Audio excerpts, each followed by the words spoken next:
Price the Lord. அனுதினம் கர்த்தரோடு. இன்றைய தலைப்பு, இயேசு கிறிஸ்துவை மையமாக கொண்ட திருமண வாழ்க்கை. திருமணம் என்பது உங்கள் விருப்பத்தை வாழும் வாழ்க்கை அல்ல. மாறாக கணவன் மனைவி இருவரும் இயேசு கிறிஸ்துவின் இரத்தத்தால் மீட்கப்பட்டிருக்கிற நீங்கள் அவருடைய வார்த்தையின்படி வாழ்ந்து அவரை மகிமைப்படுத்தும்படி இருவரும் இணைந்து வாழ்வதே உண்மையான கிறிஸ்தவ திருமண வாழ்க்கையாகும். ஒரு ஆணும் பெண்ணும் திருமணம் செய்து கொண்டு ஒருவருக்கொருவர் உதவியாக இருந்து நல்ல நட்புடன் இறுதி வரை வாழலாம். ஆனால் இது கிறிஸ்துவை மையமாக கொண்ட திருமண உறவல்ல. திருமணத்தில் நீங்கள் இணைந்திருப்பது தேவனுடைய திட்டம் என்பதையும் அதில் தேவனுக்கு ஒரு நோக்கம் உண்டு என்பதையும் அறிய வேண்டும்.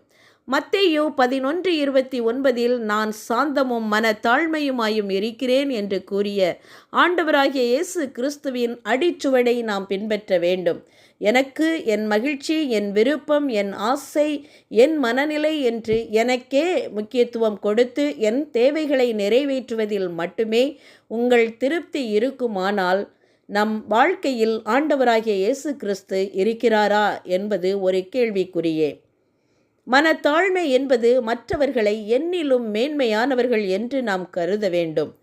எபேசியர் 4:32 படி ஒருவருக்கொருவர் மன்னிப்பதில் தயவாயும் மன உருக்கமாயும் இருக்க வேண்டும். கிறிஸ்துவுக்குள் தேவன் உங்களை மன்னித்தது போல நீங்கள் ஒருவருக்கு ஒருவர் மன்னிக்க வேண்டும்.